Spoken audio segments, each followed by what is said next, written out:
الحمد لله نحمده ونستعينه ونستغفره ونؤمن به ونتوكل عليه ونعوذ بالله من شرور أنفسنا ومن سيئات أعمالنا من يهده الله فلا مضل له ومن يضلله فلا هادي له وأشهد أن لا إله إلا الله وحده لا شريك له وأشهد أن سيدنا ونبينا ومولانا محمدًا عبده ورسوله صلى الله تعالى عليه وعلى آله وأصحابه وأزواجه وبارك وسلم تسليمًا كثيرًا أما بعد فأعوذ بالله من الشيطان الرجيم بسم الله الرحمن الرحيم يا أيها الذين آمنوا قوا أنفسكم وأهليكم نارا وقودها الناس والحجارة صدق اللہ العظیم۔ میرے عزیزوں، دوستوں، بزرگوں اور بھائیوں اور ماؤں اور بہنوں، اللہ رب العزت نے ہم سب کو بہت نعمتوں سے نوازا ہے، اور اللہ کے اتنے انعامات اور احسانات ہم میں سے ہر ایک کے اوپر ہیں کہ اگر ہم اس کے احسانات کا شکر ادا کرنے پر آئیں تو اس کے انعامات اور احسانات کا شکر ادا نہیں کر سکتے۔ اللہ کے انہی انعامات میں سے ایک بہت بڑی نعمت جو اللہ رب العزت نے ہمیں اور آپ کو مرحمت فرمائی ہے وہ ایمان ہے۔ ایمان کے بعد اللہ نے ہم کو قرآن مرحمت فرمایا، اللہ نے اور دیگر نعمتیں مرحمت فرمائی۔ انہی بڑی نعمتوں میں سے ایک بڑی نعمت وہ ہے جو اللہ نے ہمیں اور آپ کو اولاد کی شکل و صورت میں مرحمت فرمائی ہے۔ یہ اللہ کی اتنی بڑی نعمت ہے کہ اس نعمت کا اندازہ ہم لوگ نہیں کر پاتے، بلکہ اس نعمت کے بارے میں اگر ہم ان لوگوں سے معلوم کریں جن کو اللہ نے اس نعمت سے اب تک محروم رکھ رکھا ہے تو ہمیں معلوم ہوگا کہ اولاد اللہ کی کتنی بڑی نعمت ہے۔ ہمارے پاس چونکہ یہ نعمت موجود ہے اس لیے ہمیں اولاد کی نعمت کا اندازہ نہیں ہے۔ اللہ نے اپنے فضل و کرم سے ہم کو یہ نعمت مرحمت فرمائی ہے، اور جتنی بڑی نعمت ہوتی ہے اللہ رب العزت کی طرف سے اس کی اتنی ہی بڑی ذمہ داری بھی ہوتی ہے۔ ہمارے اوپر اولاد کی ذمہ داری یہ ہے، اللہ رب العزت ارشاد فرماتے ہیں قُوْ أَنفُسَكُمْ وَأَهْلِيكُمْ نَارًا، اے ایمان والو اپنے آپ کو جہنم کی آگ سے بچاؤ اور اپنی اولاد کو جہنم کی آگ سے بچاؤ۔ یہ ہمارے اوپر ذمہ داری ڈالی گئی ہے کہ ہم نے تم کو یہ دولت مرحمت فرمائی ہے اولاد کی، تو تمہارے اوپر اس کی بھی ذمہ داری ہے کہ اپنی اولاد کو جہنم کی آگ سے بچاؤ۔ جہنم کی آگ سے بچانے کی واحد صورت یہ ہے کہ ہم اپنی اولاد کو دین کا علم دینے والے، دینی تربیت کرنے والے، ان کی اخلاقی تربیت کرنے والے بنے۔ اگر ہم اپنی اولاد کی دینی تربیت کریں گے، اگر ہم اپنی اولاد کو دین کا علم دیں گے، اگر ہم اپنی اولاد کے عقائد کو صحیح کریں گے، اگر ہم اپنی اولاد کے اخلاق کو سنواریں گے اور ان مدارس اور مکاتب کے ذریعے سے ان کو ایک سچا اور پکا مسلمان بنائیں گے تو ہماری اولاد آخرت میں جہنم کے عذاب سے بچے گی، اور ہم اپنی ذمہ داری کو پورا کرنے والے بنیں گے۔ ورنہ خدا نہ خواستہ ہماری اولاد کل قیامت میں عذاب میں مبتلا ہوگی اور ہم اپنی ذمہ داری کو پورا نہ کرنے والوں میں ہم شامل ہوں گے۔ اس لیے میرے دوستوں، بزرگوں اور بھائیوں، یہ ہماری جو یہ مجلس ہے، ہمارا جو یہ اجلاس عام ہے جس میں آپ حضرات شرکت کر رہے ہیں، یہ کس عنوان پر ہے؟ دینی تعلیم کی اہمیت پر، اس کو بتلانے پر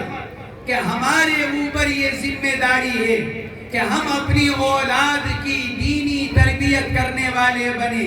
ہم اپنی اولاد کو دینی تعلیم دلوانے والے بنے، اور ہم اپنی اولاد کو ایک سچا پکا مسلمان بنانے والے بنے۔ حدیث پاک کے اندر اللہ کے نبی علیہ السلام کا ارشاد ہے، کوئی باپ اپنی اولاد کو اس سے بہتر ہدیہ نہیں دے سکتا کہ وہ اپنی اولاد کی بہترین تربیت کرے اور اپنی اولاد کو بہترین آداب سکھلائے۔ چنانچہ روایات کے اندر واقعات آتے ہیں، حضرت عمر ابن ابی سلمہ رضی اللہ تعالی عنہ جو ام المومنین حضرت ام سلمہ رضی اللہ تعالی عنہ کے بیٹے ہیں، حضور پاک علیہ السلام کی تربیت میں تھے، خود فرماتے ہیں میں چھوٹی عمر کا بچہ تھا، اللہ کے نبی علیہ السلام کے ساتھ کھانا کھا رہا تھا، ایک ہی برتن میں، ایک بڑی پلیٹ میں، اور میرا ہاتھ کھانا کھاتے ہوئے کبھی پلیٹ میں اس طرف جاتا، کبھی پلیٹ میں اس طرف جاتا۔ اللہ کے نبی علیہ السلام نے میری اس حالت کو دیکھ کر ارشاد فرمایا، یا غلام سم اللہ وکل بیمینک وکل مما یلیک، اے بیٹے اللہ کا نام لے کر کھاؤ، دانے ہاتھ سے کھاؤ اور اپنے سامنے پلیٹ میں سے کھاؤ۔ کیا مطلب؟ یعنی حضور پاک علیہ السلام نے ان کی تربیت فرمائی، آپ نے ان کی رہبری اور رہنمائی فرمائی۔ حالانکہ حضرت عمر ابن ابی سلمہ رضی اللہ تعالیٰ عنہ کم عمر ہیں، چھوٹے بچے ہیں، لیکن اللہ کے نبی علیہ السلام چونکہ یہ جانتے ہیں کہ بچے کو کم عمری میں جو بتلایا جاتا ہے، بچے کو کم عمری میں جو سمجھایا جاتا ہے اور اس کو جو تعلیم دی جاتی ہے، بچہ بڑا ہو کر اسی کے مطابق زندگی گزارتا ہے۔ آج تو یورپ کی نئی تحقیق، نئی ریسرچ یہی ہے، یورپ یہ کہتا ہے کہ بچے کی پرورش سے لے کر 8 سال کی عمر تک کا زمانہ ایسا ہے کہ بچے کو اس عمر میں جو بتلایا جاتا ہے، جو سکھلایا جاتا ہے، بچے کا ذہن اسی کو قبول کرتا ہے، اور بچہ آگے چل کر جو اس عمر میں اس کو بتلایا جاتا ہے اسی کے مطابق اپنی زندگی گزارتا ہے۔ اس لیے حضور پاک علیہ السلام نے ہم کو یہ تعلیم دی کہ تم بچپن میں اپنے بچوں کی دینی اور ایمانی اور اخلاقی تربیت کرو، ان کو شروع سے ہی ان کو قرآن پاک پڑھاؤ، ان کو دین کی تعلیم دلواؤ، ان کو اخلاق ان کے صحیح کرو، تاکہ تمہاری یہ اولاد تمہارے لیے دنیا میں بھی تمہاری نیک نامی کا ذریعہ بنے، اور کل آخرت میں بھی اللہ رب العزت تمہاری اس نیک اولاد کے ذریعے سے تمہاری مغفرت کرے اور تمہارے درجات کو بلند کرے۔ لیکن آج میرے دوستوں، بزرگوں اور بھائیوں، اگر ہم مسلمان اگر کسی چیز کی طرف سے غفلت میں پڑے ہوئے ہیں تو وہ اپنی اولاد کی طرف سے پڑے ہوئے ہیں۔ آج تاجر اپنی تجارت میں مشغول، ملازم اپنی ملازمت میں مشغول، کاشتکار اپنی زمینوں میں مشغول، صبح ہوتے ہی ہم نکل جاتے ہیں، رات کو تھکے ہارے گھر پہنچتے ہیں، روٹی کھاتے ہیں، بستر پر پہنچ جاتے ہیں۔ نہیں ہم کو معلوم سارے دن ہماری اولاد کیا کرتی ہے، کیا دیکھتی ہے، کیا سنتی ہے، کیا سمجھتی ہے، کیا اس کی زبان بن رہی ہے، کیا اس کے اخلاق بن رہے ہیں، کہاں وہ اپنا وقت گزار رہا ہے۔ ہمیں اپنی اولاد سے کوئی سروکار نہیں ہے۔ جس کا نقصان کیا ہو رہا ہے؟ نقصان یہ ہو رہا ہے اولاد اپنے والدین کی بھی نافرمان بن رہی ہے، اور اولاد اللہ اور اللہ کے رسول کی بھی نافرمان بن رہی ہے۔ اس کی دنیا بھی بگڑ رہی ہے، اس کی آخرت بھی بگڑ رہی ہے۔ اس لیے میرے دوستوں، بزرگوں اور بھائیوں، یہ ہماری بنیادی ذمہ داری ہے۔ ہم اپنی اولاد کی ایمانی تربیت کی فکر کرنے والے بنے، اس کے عقائد کو صحیح کرنے کی فکر کرنے والے بنے، اس کو دینی تعلیم دلانے کی فکر کریں۔ ہمارے اکابر رحمہم اللہ عصری تعلیم کے خلاف نہ کبھی رہے ہیں نہ آج ہیں، لیکن ہمارے اکابر نے یہ لکھا ہے۔ ہمارے شیخ امیر المؤمنین فی الحدیث حضرت مولانا محمد یونس صاحب رحمت اللہ علیہ فرمایا کرتے تھے، ہم یہ نہیں کہتے کہ تم اپنی اولاد کو ڈاکٹر نہ بناؤ، اپنی اولاد کو وکیل نہ بناؤ، اپنی اولاد کو انجینئر نہ بناؤ۔ فرماتے تھے اولاد کو ڈاکٹر بھی بناؤ، انجینئر بھی بناؤ، وکیل بھی بناؤ، اس لیے کہ مسلمان ڈاکٹر کی بھی ضرورت، مسلمان وکیل کی بھی ضرورت، مسلمان انجینئر کی بھی ضرورت۔ لیکن یہ فرماتے تھے ہم یہ کہتے ہیں کہ بچے کو ڈاکٹر بنانے سے پہلے، بچے کو وکیل بنانے سے پہلے، بچے کو انجینئر بنانے سے پہلے، بچے کو پہلے سچا اور پکا مسلمان بناؤ۔ پہلے بچے کو وہ دینی تعلیم دے دو، وہ بنیادی تعلیم دے دو کہ جس سے ہمارا بچہ مسلمان بن جائے، پھر وہ زندگی کے چاہے جس شعبے میں چلا جائے، چاہے کسی بڑی سے بڑی یونیورسٹی میں چلا جائے، لیکن ہمارا بچہ مسلمان بن کر زندگی گزارے۔ یہ ہمارے مدارس، یہ ہمارے مکاتب جو ہمارے دین کے قلعے ہیں، جو ہمارے اکابر رحمہم اللہ نے اب سے 150 سال پہلے اس لیے قائم کیے تھے، جب انگریز نے یہ کہا تھا ہم یہ چاہتے ہیں کہ مسلمانوں کی آئندہ آنے والی نسل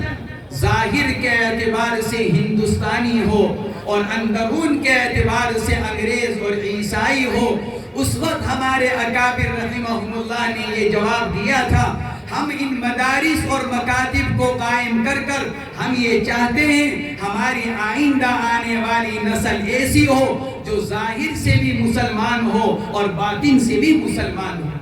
150 سال پہلے ہمارے اکابر نے ان مدارس کو قائم کیا، دارالعلوم دیوبند قائم کیا گیا، مظاہر علوم سہارنپور قائم کیا گیا۔ کس لیے؟ تاکہ ہم اور آپ یعنی ہماری نسلیں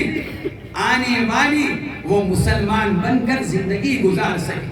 یہی وجہ ہے ہمارے اکابر نے ہمارے بارے میں سوچا۔ آج 150 سال پہلے ہم اور آپ ایمانی شناخت کے ساتھ یہاں بیٹھے ہوئے ہیں، ہمارے سروں پر ٹوپی ہے، ہمارے چہروں پر داڑھی ہے، ہمارے جسم پر کرتا پاجامہ ہے۔ کس لیے؟ آج سے 150 سال پہلے ہمارے اکابر نے ہماری فکر کی تھی۔ میرے دوستوں، بزرگوں اور بھائیوں، اگر ہم اس وقت اپنی آئندہ آنے والی نسل کے بارے میں نہیں سوچیں گے، ان کی دنیا، ان کی آخرت کے بارے میں فکر نہیں کریں گے، تو کہیں ایسا نہ ہو کہ خدا نہ خواستہ ہماری 20-25 سال بعد آنے والی نسل کہیں ایسا نہ ہو کہ ایمان سے محروم ہو جائے۔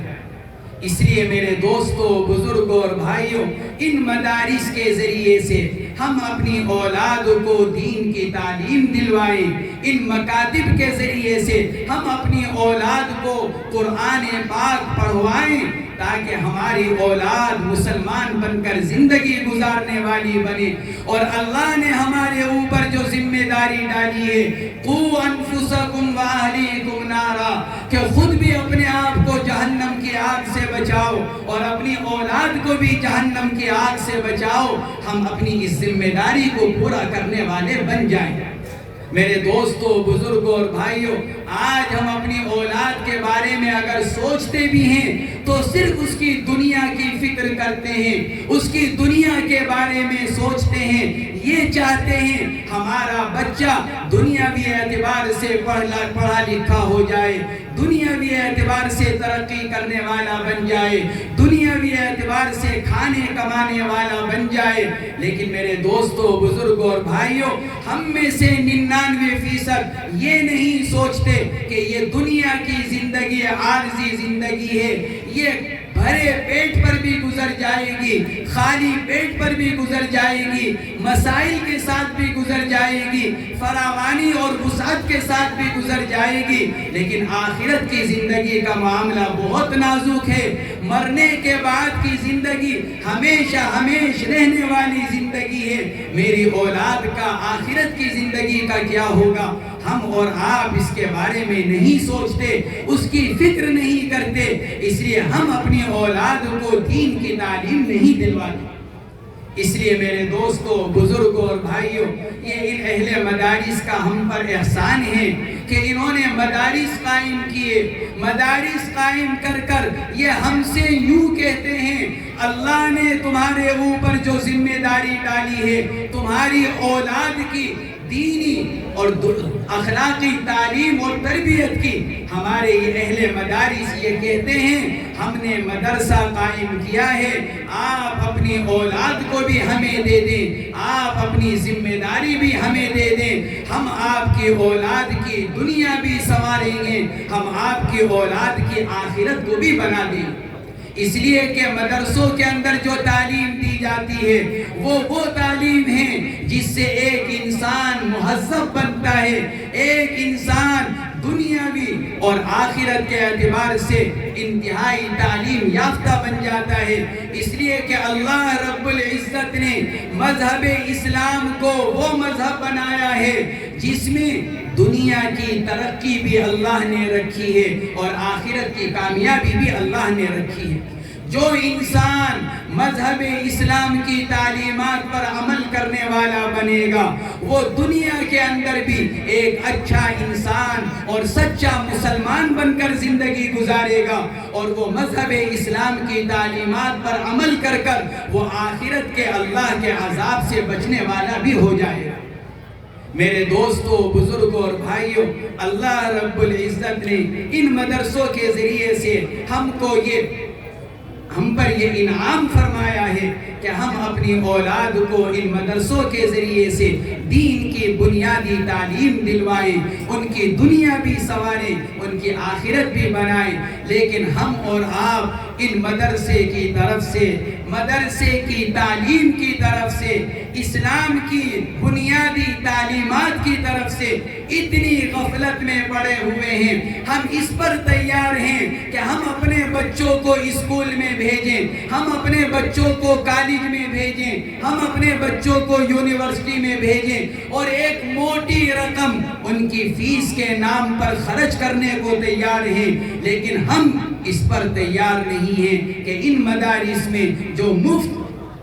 دین کی تعلیم دی جا رہی ہے اور ان کو ایک اچھا مسلمان بنانے کی فکر کی جا رہی ہے، محنت کی جا رہی ہے، ہم اپنے بچوں کو ان مدرسوں میں بھیج کر اپنے بچوں کو ایک اچھا مسلمان بنا سکیں، ان کو ان کے مذہب کی تعلیم دلوا سکیں، ہم اس کے بارے میں نہیں سوچتے۔ اللہ رب العزت ہماری اس غفلت کو دور فرمائے، ہمیں اپنی اولاد کی آخرت کی فکر کرنے کی توفیق مرحمت فرمائے۔ ورنہ میرے دوستوں، بزرگوں اور بھائیوں، یہ ہماری ذمہ داری ہے، اور کل قیامت کے دن ہم سے ہماری اولاد کے بارے میں پوچھا جائے گا، ان کے دین کے اور آخرت کے بارے میں ہم سے پوچھا جائے گا۔ ہم نے تم کو اولاد کی نعمت دی تھی، تم نے اپنی اولاد کو دین کی کیا تعلیم دی، تم نے ان کی آخرت کو کتنا بنایا، یہ کل قیامت میں ہم سے سوال ہوگا۔ اس لیے میرے دوستوں، بزرگوں اور بھائیوں، بس ہم اپنی اولاد کی آخرت کے بارے میں فکر کریں۔ حضرت مولانا دامت برکاتہم العالیہ ہم کو یہ بتلا رہے تھے، ہم اپنی فکر کریں اور ایسے کام نہ کریں جو آخرت میں ہم کو رسوا کرنے والے ہیں۔ اس کے ساتھ ساتھ ہم کو یہ بھی فکر کرنی ہے کہ ہم اپنی ذات کے اعتبار سے بھی اللہ کو راضی کرنے والے بن جائیں، اور اپنی اولاد کے اعتبار سے بھی اللہ اور اللہ کے رسول نے جو ذمہ داری ہم پر ڈالی ہے، ہم اس ذمہ داری کو بھی پورا کرنے والے بن جائیں۔ اللہ تبارک و تعالی ہمارے اس اجلاس کو قبول فرمائے اور ہمارے اس مدرسے کو قبول فرمائے، اور جس نیت اور جس غرض کے ساتھ یہاں آپ لوگوں کو بلایا گیا ہے، اللہ رب العزت اس مقصد میں 100% کامیابی مرحمت فرمائے۔ یہ کس بنیاد پر بلایا گیا؟ تعلیمی بیداری، اس کا جلسے کا نام ہی رکھا گیا۔ دینی تعلیمی بیداری مہم کے تحت آپ حضرات کو یہاں دعوت دی گئی ہے، آپ حضرات کو یہاں بلایا گیا ہے۔ اس لیے میرے دوستوں، بزرگوں اور بھائیوں، اس جلسے سے آپ یہ پیغام لے کر جائیں کہ ہم انشاءاللہ اپنے گھر کے اعتبار سے، اپنے علاقے کے اعتبار سے، اپنے خاندان کے اعتبار سے ہم یہاں سے یہ پیغام لے کر جا رہے ہیں کہ ہم اپنی اولاد کو، اپنے علاقے کے بچوں کو ان مدارس کے ذریعے سے انشاءاللہ دین کی تعلیم دلوائیں گے، ان مدرسوں میں اپنے بچوں کو پڑھنے کے لیے بھیجیں گے، تاکہ ہمارا بچہ ایک سچا مسلمان بن جائے، ایک اچھا شہری بن جائے، اس کی دنیا بھی سنور جائے اور اس کی آخرت بھی سنور جائے۔ اللہ تبارک و تعالی ہم سب کو قبول فرمائے، ہماری اولاد کی حفاظت فرمائے، اور ہماری اولاد کو اللہ رب العزت دینی اور دنیاوی ترقیات سے مالا مال فرمائے۔ وآخر دعوانا الحمدللہ رب العالمین۔